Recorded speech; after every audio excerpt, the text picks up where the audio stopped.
Welcome everyone, I'm Pat Montuore, and this is On Your Honor, Straight Talk. We ride for those who died, and this is sponsored by the Police Unity Tour. Today's show is very important not only to the law enforcement community, but also to all the citizens that law enforcement serve.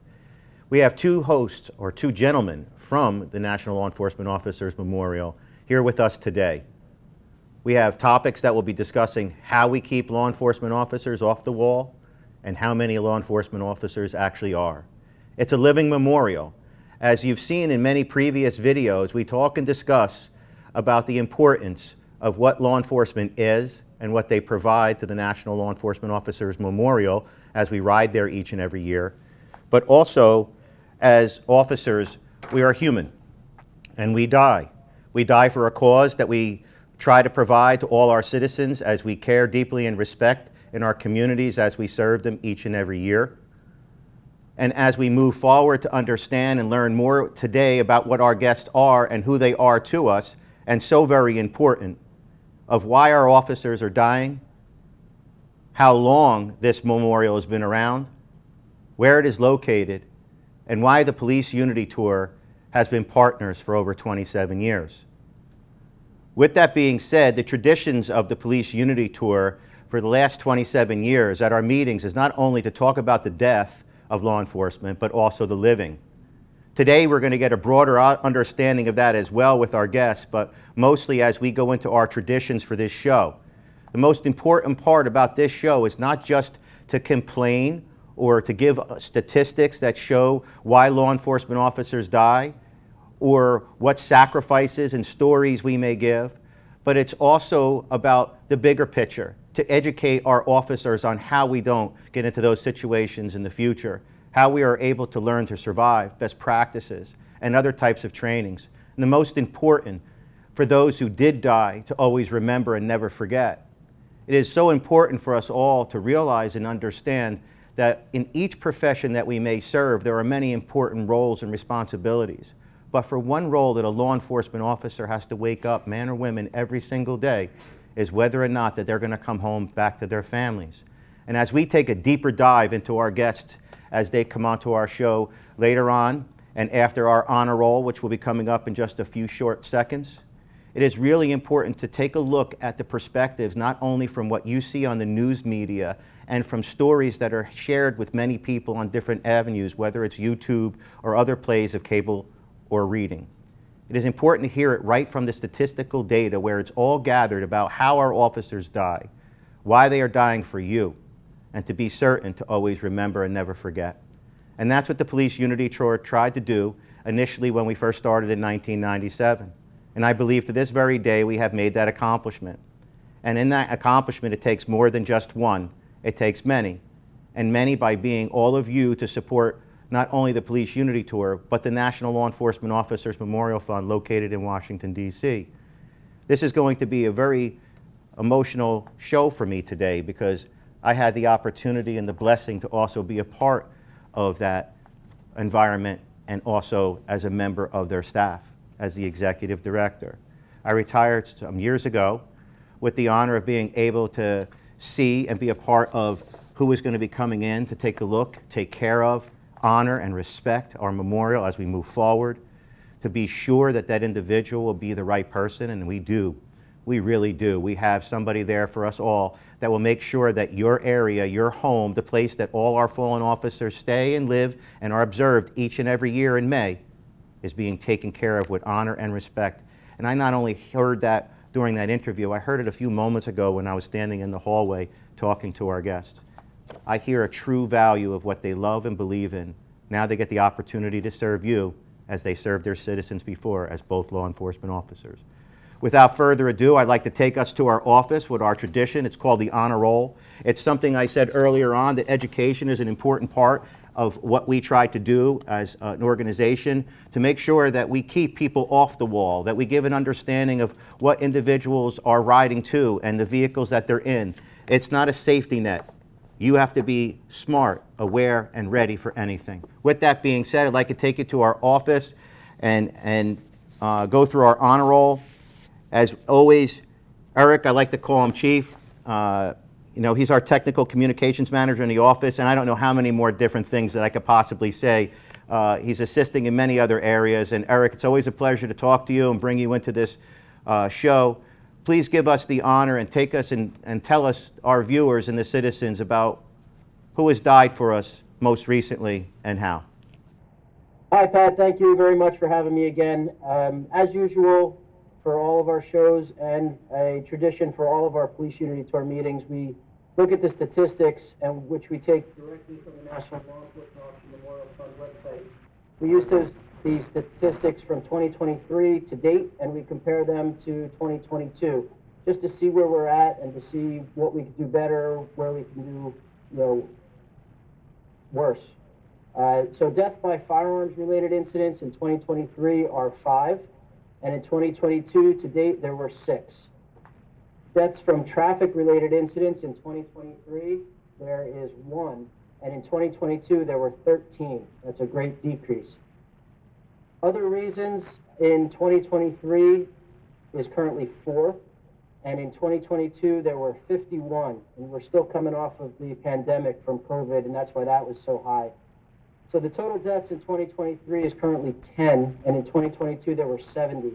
Again, there are several of those from COVID and other medical reasons, but that's a great 86% decrease from last year. The traffic-related incidents being only at 1 is tremendous. We'd obviously like all these to be zeros, but realistically we know that that won't happen, but the decreases are good, and we hope to continue that. And again, this is just the statistics you can find right on the website from the National Law Enforcement Officer Memorial Fund, and we do this as a tradition for every meeting. Thank you, Eric. And you know, a real good point today is with our guest being from the National Law Enforcement Officers Memorial. Most people, even law enforcement, a lot of law enforcement probably doesn't even realize, but it's a living memorial. It's a memorial that each and every year, unfortunately, we add names to. And we'll learn, you know, just how much in a few short moments when we have the opportunity to speak to our guests. But I think it would be really unfair not to make sure we point out the really important things that most people each and every day in the news media glazes over, where you don't get the opportunity to understand that just because it's not national news doesn't mean it's not happening. We're losing officers. We have officers that are injured often. There are a lot of things that go on within law enforcement. It's a very dangerous career, and they're out here protecting all of us. That's why I feel the educational piece and social media and the way that we're able to get out to our law enforcement officers and the citizens would make it hopefully safer, more educated, and the reform that people are asking for, because we are human. So with that being said, thank you again, Eric. I really appreciate it. You do a wonderful job for us all. Like I said, he's not just what we say as a technical, manager for our office. He does quite a bit for us all, especially with us having international ties to Israel. So I'll talk to you soon, Eric, and thank you so much for being a part of this show and its tradition. With that being said, everyone, I would like to introduce our guest briefly before we go to break. We have, to the right of me, we have William Alexander. He's our Executive Director for the National Law Enforcement Officers Memorial. Earlier, you heard me talk about the search after I had left and had the opportunity or the honor to be a part of that, and so lucky to be a part of that. And he's sitting here today as testament that we have top-notch person in that position taking care of our fallen, and more to learn from him in a few short moments. We also have somebody that this show has been talking about quite a bit in previous shows, whether it happens to be with PTSD or call fatigue or many areas of law enforcement that is forgotten. This gentleman has actually bridged the gap and is an executive director for the National Law Enforcement Memorial for Officer Safety and Wellness. It's a very important piece for us all. And in a few short moments, you're going to learn about the 3 pillars. I have 2 pillars of the National Law Enforcement Officers Memorial Campus here with us today. Soon you'll learn about the 3rd one, which is important. But today we have a topic and a video that we're going to be going to. Please stay with us and enjoy this video, as it is our CEO of the National Law Enforcement Officers Memorial, Marcia Ferranto. Thank you, and see you soon.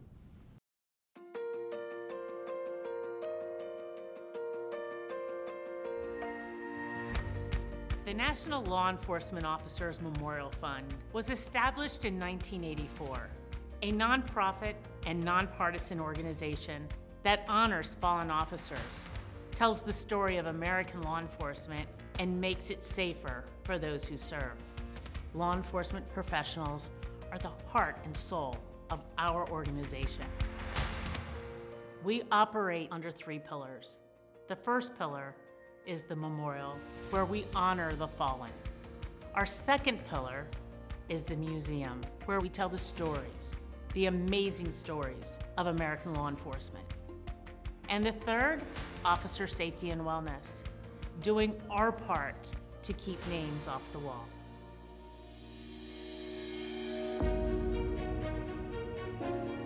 The National Law Enforcement Officers Memorial honors officers who have died in the line of duty throughout the United States.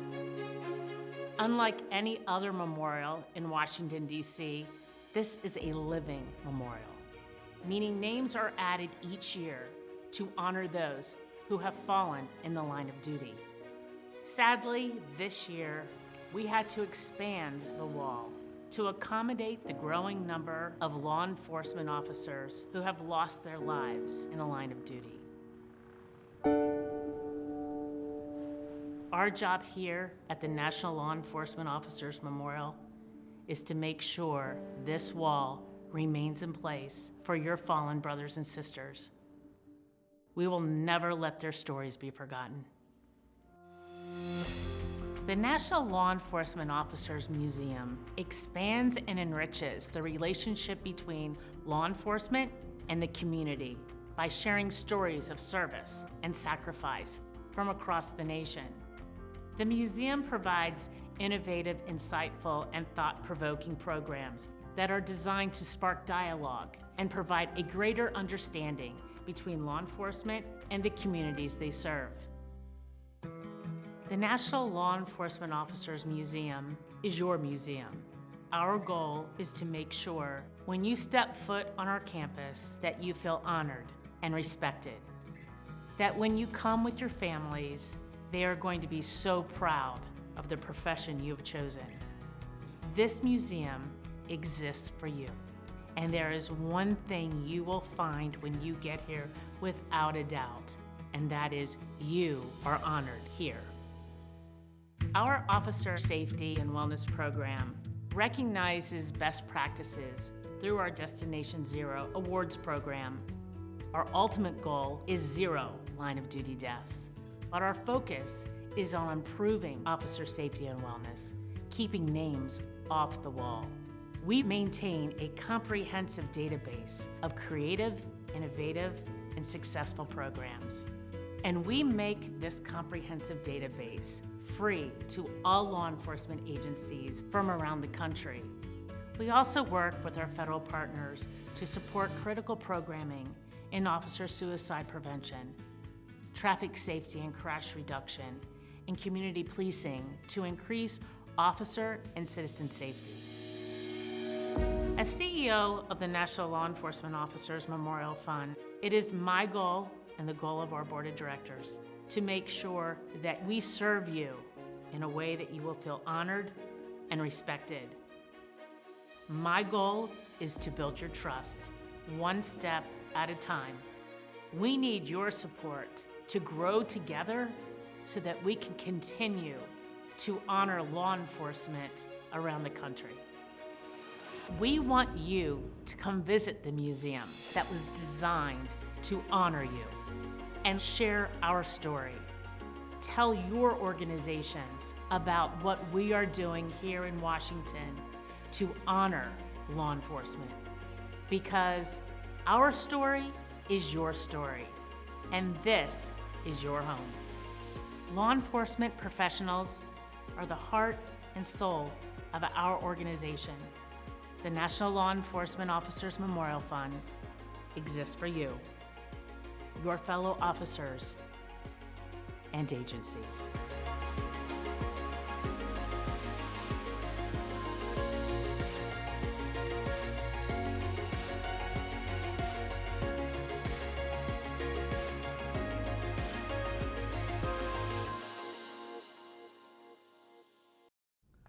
Welcome back, everybody. It's On Your Honor, Straight Talk with Pat Montuore, your host, and we're getting back to our guests right now. And the first guest I want to talk about, because I want to basically be able to read to you viewers their background. And sometimes we shortchange and we don't take advantage of knowing who is really a part of the things that we love. We want to know a little bit more than just being able to say that they're a part of that organization or they have the qualifications. This is an opportunity for us all, so we have it and we get it right. Our first guest of two here today with us, and a very good friend, is Troy Anderson. Troy, welcome. Mr. Anderson has an amazing career, spanning not only through the military, but law enforcement, and then venturing on later on. But you're going to see some trends in here of why he's sitting in that seat. Mr. Anderson began his career in law enforcement more than 30 years ago as a U.S. Army military police officer and served in combat operation in the Middle East during Operation Desert Shield and Storm. I have something to say. My son is a 10-year Marine, is also in service, and thank you for your service. And thank you for his. Mr. Anderson served as Connecticut State Police as a sergeant for 26 years, retiring as the Director of Wellness and Resilience. Mr. Anderson was the creator of the first state program manager for the state police stops in capitals, state troopers offering peer support program for went over a period of 10 years. It's impressive. He was twice the recipient of the Connecticut State Police Life-Saving Medal, Meritorious Service Medals, Outstanding Medal of Achievement, and then going on and on and on. Unbelievable achievements and accreditations for this man. Following the tragic, unthinkable school shooting at Sandy Hook Elementary School in Newtown, Connecticut, Mr. Anderson managed the response of the Connecticut State Police peer support. From every aspect, this man is coming from all seams here. It's just amazing. Mr. Anderson was also the recipient of the 2013 International Critical Incident Stress Foundation, the ICISF World Congress Co-Founders Awards for excellence in critical interventions and/or disaster response based on his work with Sandy Hook Elementary School's tragedy. The 2016 Officer Paul Buchanan Memorial Peer Support Award for extraordinary leadership and dedication to mental health and well-being, which is very important, and it goes on, Troy. And I want to say that this show has been touching on this since the beginning. This is our 5th show now. We've been talking about safety and wellness and mental health and awareness of that since the very beginning. So welcome to the show. Very much appreciate it you're here. And thank you for being part of the National Law Enforcement Officers Memorial Group and campus. Thanks for inviting me, and it's an honor to be here. Thank you. Thank you. What a career. Well, to the right of me is Bill Alexander. He's our Executive Director for the National Law Enforcement Officers Memorial. I had the honor of being a part, like I said, early on, and he stood out from the very first part of it. I know he'll probably be saying, pushing his hand, saying, nothing, and he doesn't really, he's not someone who wants to, blow his horn or show the things that he's accomplished, but it's amazing. What a background, and that's why he's sitting in that seat as well, and that's why he's making sure all your loved ones that are on that wall are always be remembered and never forgotten. So let's get into his background, ladies and gentlemen. 4 years in the United States Air Force as a security police officer. You seeing a pattern? 25 years with the Prince George County Police Department in Maryland, a community which borders Washington, D.C. Worked in the patrol from the ranks of police officer through lieutenant. Seeing a trend? Cycled through several senior command level positions to include media relations, internal affairs, planning and research, legislative liaison, district station commander, and commander of PGPD's Training Academy and Range. Bachelor's degree in management and a master's degree in leadership from Johns Hopkins University. And he's currently with us here at the National Law Enforcement Officers Memorial Fund. And I will tell you, these two gentlemen, they stack up pretty high to be sitting in these seats because they not only represent, you and I in law enforcement, but they represent our nation for the purpose of the depository of all law enforcement officers killed in the line of duty, the data that surrounds it, and how and what they die of, and then calculated on how and what best practices and policies shifted over to Troy's area from Bill to be able to combat our living from dying and going on this wall each year. So welcome, Bill, to the show, and welcome to the National Law Enforcement Officers Memorial. We're very proud to have you. Pat, thank you so much for that really kind introduction. And you know, I'm trying to fill the massive shoes of my predecessor, who happens to be you, the founder of the Police Unity Tour, a prior chief of police. And I really do stand in awe of what you have accomplished across that time period. You know, including raising tens of millions of dollars in support of our very sacred memorial, which might not exist without you and what you have done in terms of raising money and helping to fund what we all view as very sacred, honorable work. So thank you. Well, that's much appreciated, and you know, I also would like to say that it's very important to be able to, you know, see how organizations grow together, and it was really beautiful to watch the growth of the Police Unity Tour and the National Law Enforcement Officers Memorial grow for the better part of 27, 28 years now, and you know, please, you know, Bill, let's start out with you. You know, tell me a little bit about your role as the executive director. So some of the folks out here that aren't law enforcement or have never visited, just give us like a brief overview of what Sure. that role is and what you are responsible for and some of the events that may be around that. Well, I joined the National Law Enforcement Officers Memorial Fund exactly a year ago. I started on Valentine's Day of 2022, following a 25-year career at the Prince George County Police Department.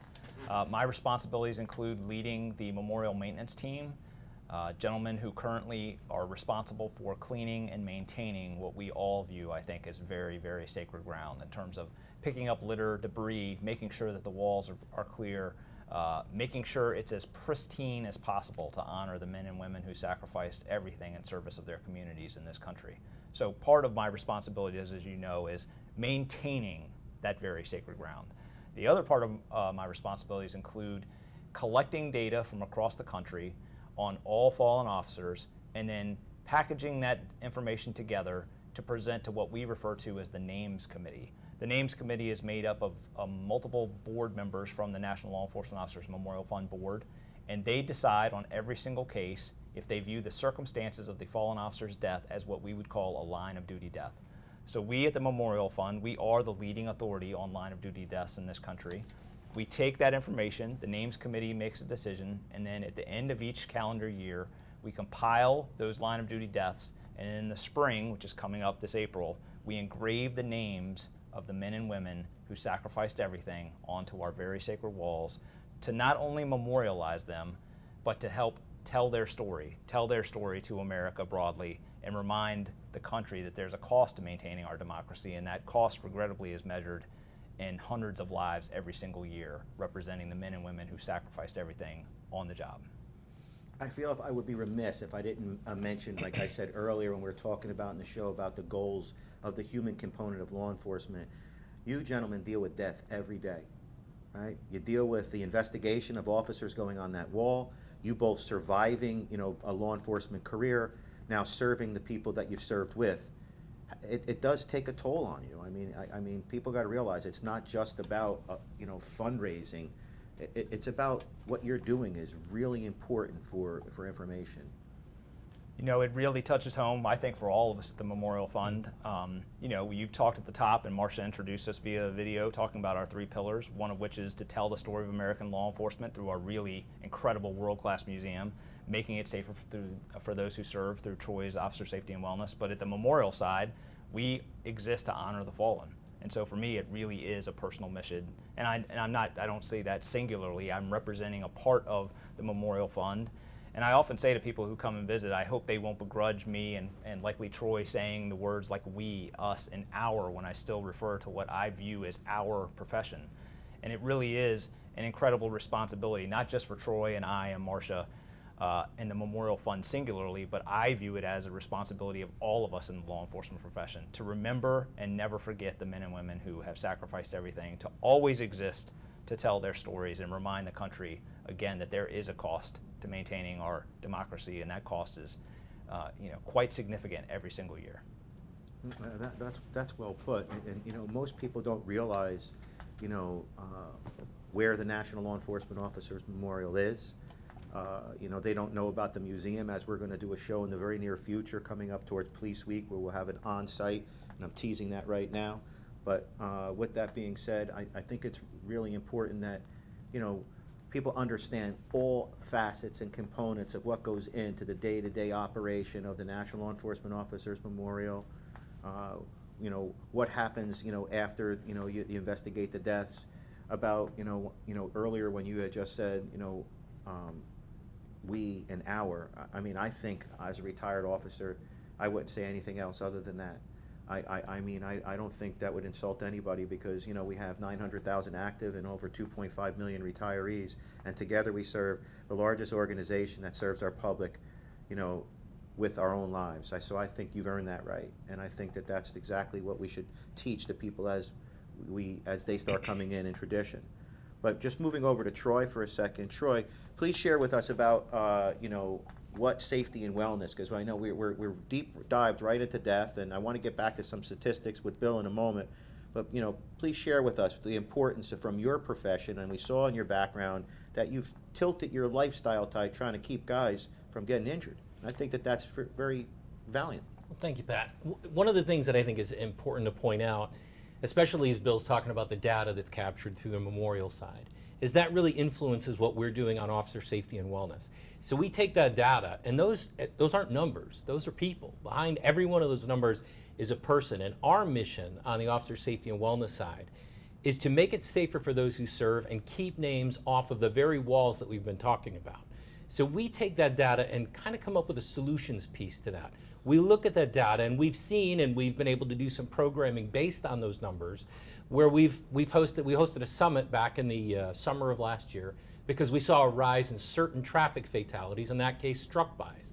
So as we were seeing struck-bys, what we want to do is bring in the best minds in traffic safety from around the country and really drill down on why and how are these officers getting killed and how can we stop this from happening. And that's exactly what we did back in the end of January of this year. Only last month, we hosted a firearms survival summit. It was the same thing as we were looking at the numbers coming from the memorial side, from our end of year preliminary officer fatality data. We were seeing a real uptick in ambush style firearms killings. So what we did was the exact same thing. We provided the solutions piece by bringing the best minds together. That's how we all sort of work together in order to really bring something forward for that solutions. But from where we sit, it's a very holistic approach, I think, in officer safety and wellness, and it needs to be. It's not just, I mean, when we all came on, it was rub a little bit of dirt and get back in the game, right? That was the way it was. And there wouldn't be people talking about very freely at roll call or briefings. People wouldn't be talking about going through marriage and family therapy, and they wouldn't be talking about using peer support. But I think there's been a real paradigm shift in that approach. And I think it starts from the top down and it starts from the bottom up. And it's really a richer understanding of recognizing that when our officers are safer, our communities are safer. And when our officers aren't well, very often the community is not well. So our approach is to look at that holistic piece. So it's sort of that mind, body, spirit, soul. So it's financial, it's psychological, it's physical, it's occupational. We want to look at everything and offer the broadest range of programs that we can in order to keep people safer, and not just safe. Safe is just a part of it. We want you to be well. Presumably when we all got on this job, we were physically and mentally as robust as we could be, right? And then somehow you look at a 20 or 30 or longer career, and very often people are unrecognizable at the end of that time. So what went wrong along the way? And I think stigma is something that we always combat. Absolutely. And stigma is very real. I think it's pervasive in our culture. I think that it's something that we are working very successfully to navigate over and around, but it's still there. And I think from an administrative perspective, you being a chief, from commanders, supervisors, and rank and file folks, we need to continue that conversation to eliminate that, because unfortunately stigma has gotten us to a place where we've lost a lot of really good men and women. Either they've been burned out completely, or unfortunately found really unhealthy coping mechanisms, and sadly many have taken their own lives based on the fact that they just weren't well. Somewhere along the way we lost them. And one life lost is too many. So our mission is to make it safer and to keep names off the wall, and we take that very seriously. Just a spin off of that real quick. Sure. How are you reaching like these agencies? And I know as a former chief, it's not so easy when someone says, here's a program, how are we going to fund it, what are we going to do? But I understand what you ask for is free. and you give the opportunity for people to bring in, best practices. Can you explain that so some people, don't get a misunderstanding? There's a couple different approaches to that. One of this is the Summit series that I discussed. The other one is our Destination Zero program, which is a flagship program that really looks at best practice programs across the country. So what we do is we have agencies that submit their programs to us, and they are safety and wellness. There's 5 award categories. And they apply, and then what we do is we help them build their packet, if you will. We really look at what they have, and we actually help them build their program out. If there are areas that maybe are a little bit deficient or they can learn from other organizations, we connect them as well. So after we get this list of folks that have applied to Destination Zero, we then have an expert committee that looks at these programs and says, wow, we found the 5 best of the best. And we honor them. They come to Washington, D.C. We commission a video to be made about them, and that video and the contents of that award ceremony, again, distributed through our website, through NLEOMF, and you can .org, and you can find that under Officer Safety and Wellness. And there is a rich library of hundreds of offerings on there, technical assistance briefings, prior videos, a number of things that we're involved in. We really want to showcase these best practice programs because especially for smaller and rural agencies that either don't have the funding and really don't have the wherewithal to reinvent the ball here, the wheel, we really have to reach them with, this is a program that's sort of canned. Here it is, it's right here.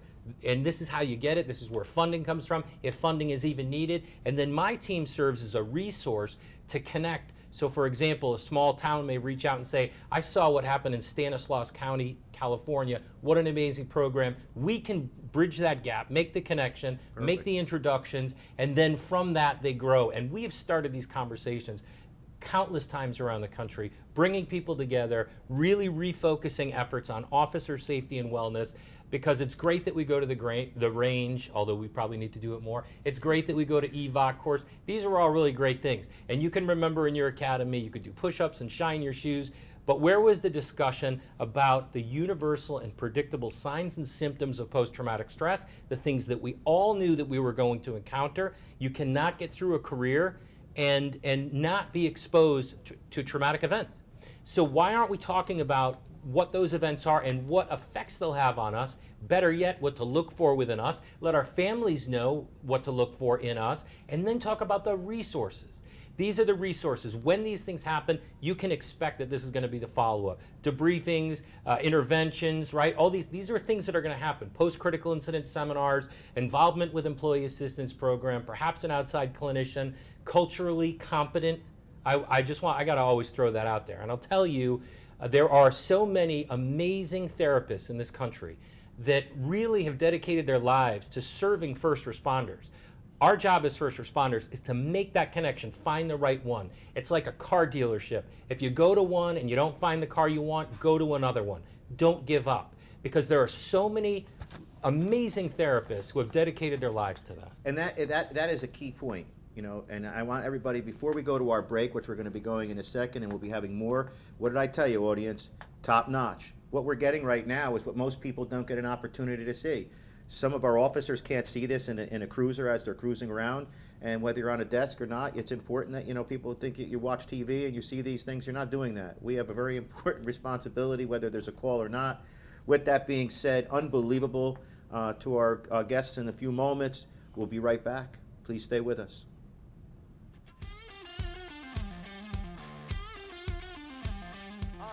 I'm Bob Hochgertl from Kings Road Brewing Company. I'm here to tell you about a brand new show on RVN television called Cooking with the King. Each week, we're going to taste and sample some of the best beers the Kings Road Brewing Company has to offer. And we're going to talk to area chefs and restaurant owners as we pair our beer with their signature dishes. We're going to teach you how to cook and eat like a king. Cheers.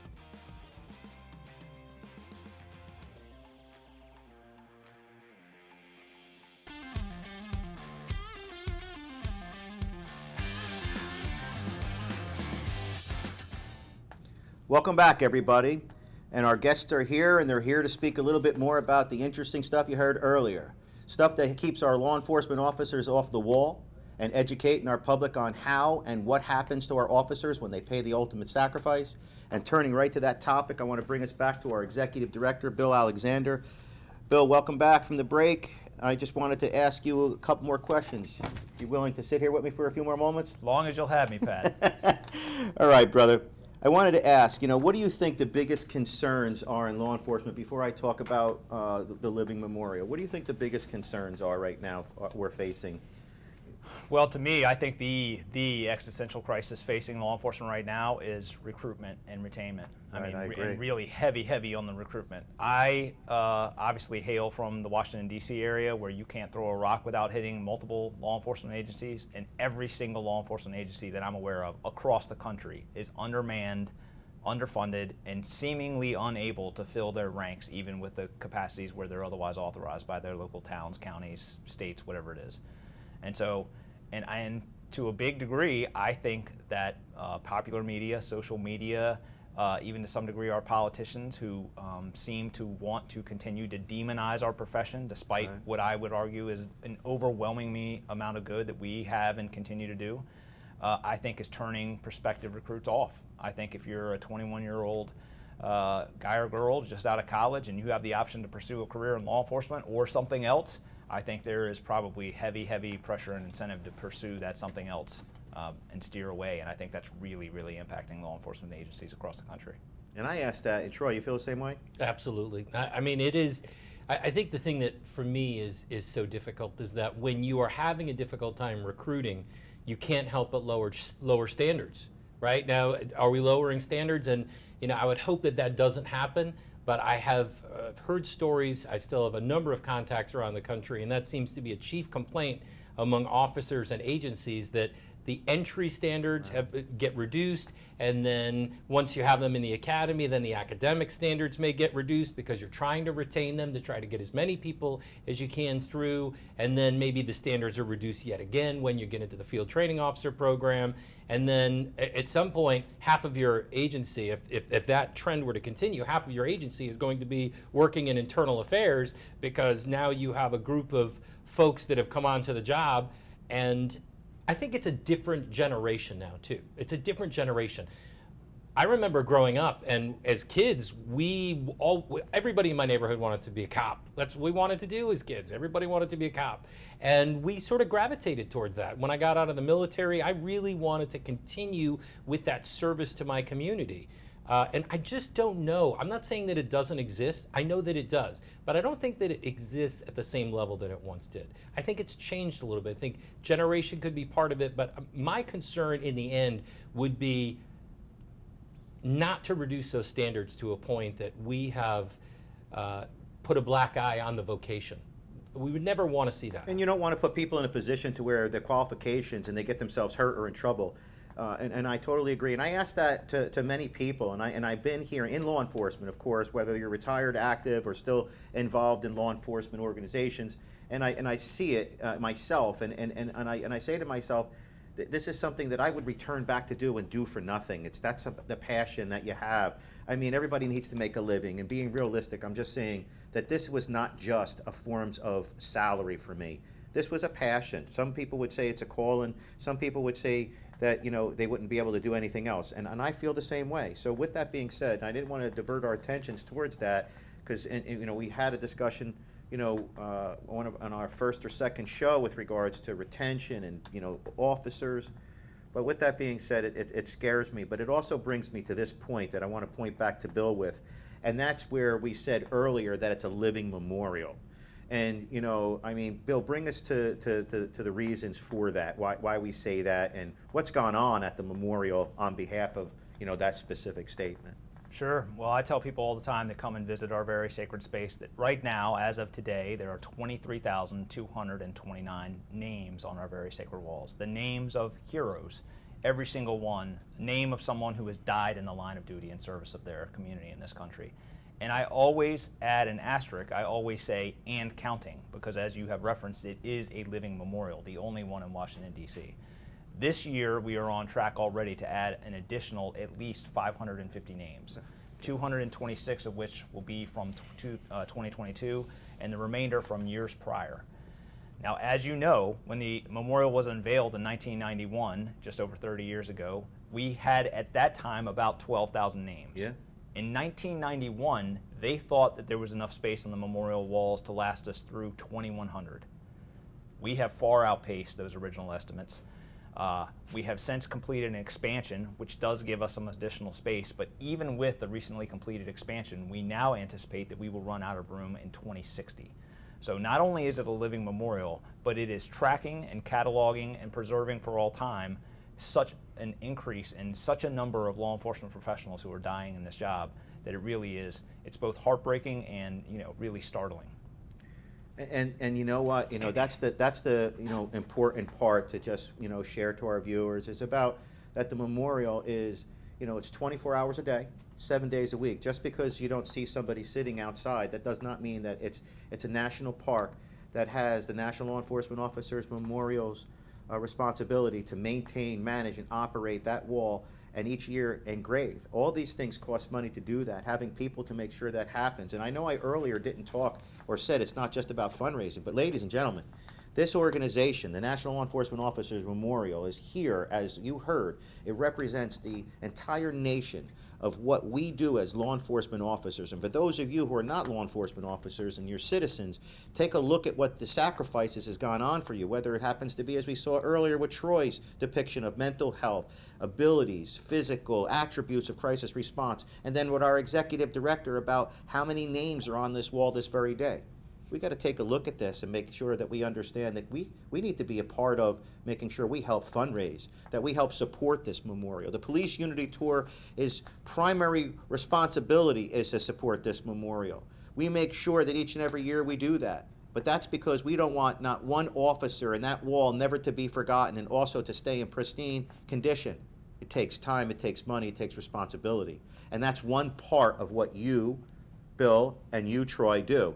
There are many other facets, and I didn't want to digress with that, but I think it's important where people realize that, you know, we need just, you know, support not only from the law enforcement community, but we need support from every citizen out there. And we're thankful for the donations that come in, for the organizations that support you and support us. I would say us, like you said earlier, because I feel to myself that the memorial is us and we are it. It's our place. It's funded not by federal funds. It's funded by all of you, everybody sitting in this audience, all of you out there watching this TV program. You're the individuals that make it possible, so we need the help, and I just wanted to show a plug out for that and be responsible for. With that being said, I also want to say, what are some of the upcoming needs, whether it be for the memorial, and then Troy, to you, and some final words about for your areas. What do you need in what's going on at the memorial right now? I mean, I know there's some maintenance things that obviously have to go on and stuff like that, and I know that you've been doing an amazing job of making sure for restoration. As we all know, things as they age 30 years, you know, we have to make sure that we do that. And is that going on right now a little bit? Absolutely. I mean, we spend a considerable amount of time and effort, and as you've noted, money, maintaining what we view as that very sacred space. And of course, you know, you've plugged it here, and obviously we would ask everyone, every member of our community and every member of this nation, to recognize the cost that I referenced before in terms of our democracy, and recognizing that we all of us, not just the profession, but all of us as citizens of this country, have a responsibility to remember and recognize that cost, and certainly we would ask for their support across that. You know, there's a quote. There are 4 primary quotes across the memorial, which I know you know. In valor there is hope on the southeast. On the northeast is the wicked flee when no man pursueth, but the righteous are bold as a lion. And the northwest corner is a quote that is very vibrates with survivors. In other words, it's not how these officers died that made them heroes, but how they lived. But to me, the quote that resonates most with me as a law enforcement professional is the quote on the southwest corner from then President Bush in 1991 at the inauguration of the memorial. Yeah. He says, "Carved on these walls, our sacred memorial walls, is the story of America, of a continuing quest to preserve democracy and decency, and to protect a national treasure that we call the American dream." And I hope that everyone listening today recognizes that men and women in law enforcement are doing the work of preserving our democracy and protecting the American dream. And to the extent that anything we have said here today resonates with this audience, resonates with this country, recognizing that we are trying to do that work of honoring the fallen and making it safer for those who serve, to try to keep names off the wall. We hope that they come away with some part of that message today. Actually, you made me feel like I was there when you're reading it. You know, when people were talking about the South and the West, and you're talking about all the different corners, and I'm picturing the lions and the cubs, and I'm picturing all the things around it. And to say that that means that, you know what, we care. And it puts you in a position to where, you know, that this is a place that we call home, and for those who are survivors, a place to remember their loved ones. But a few short words before we actually close this out, and we put this one in the books, and we get together soon. Thanks so again, a few short words. Troy. Love to. You know, the one thing that I would say that we need in officer safety and wellness is for officers and agencies around the nation to take it seriously. To take that, you've committed to your families, you're committed to your communities, commit to yourself. And for agency administrators, commit to your employees. Make it a priority that officer safety and wellness matters. You don't have to recreate something, because there are agencies that are doing a phenomenal job every single day. Just look at what we have in our library. Look at what's out there. And it's not just what we have. There are resources all around this country, or organizations that offer tremendous resources. We are a resource to you. My team is always a resource to you. Call us, email us, reach out. All of our contact information, and we would be more than happy to help you. And that's exactly which brings us to our closing, ladies and gentlemen. What a crew here today. I got to tell you, top notch. I want to say thank you to Bill and Troy. I mean, it was really important to make sure that your voice was heard here today, especially for those who aren't law enforcement. I got to tell you, please take advantage of going on their website at the National Law Enforcement Officers Memorial Fund. Do it immediately. Join and be a part of their social media. Be a part of the solution, not the problems in this world. Sacrifice, support those who sacrifice and support you. Please check their website out. Make sure that you're a partner like we are, and do the best thing you can. I also want to say, as we close, a very important part of my heart is my family. And I get the opportunity to, you know, say special and beautiful things on behalf of my family. At this point in time, my wife has sung a song, and we attached a video to it. And this song is from her heart. It's written by somebody else. But she sang this song that she felt as though would represent the best honor for our fallen officers who died in the line of duty. And I wanted to say that makes and warms my heart in a very special way, that I take away a lot of my time, and have taken away a lot of my time from my family as being an officer, as well as doing, you know, the Police Unity Tour and other types of functions and fundraisers, as we all do. It is important to make sure we recognize. I wanted to thank her for giving her heart, as she is a part of the organization as well, and this show. I thank you, Alita, for giving us the opportunity to hear your beautiful voice and to honor our fallen. And please take advantage of our QR codes on here for the Police Unity Tour. Thank you for our sponsorship of the Police Unity Tour. This show couldn't be possible without them.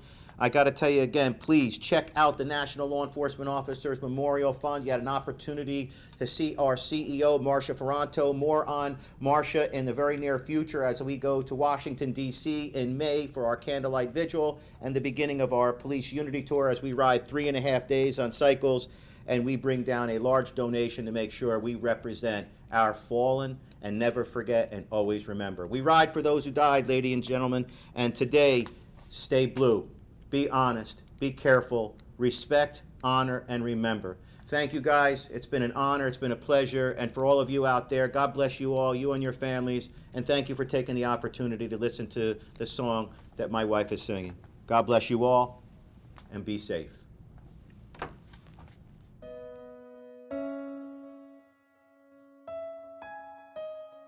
I need the kind of love that can outlast this life. I need the kind of love that is willing to fight when the going gets tough and my strength's not enough. I see you showing up like never before. This battle for my heart you took on from the start. You are the peace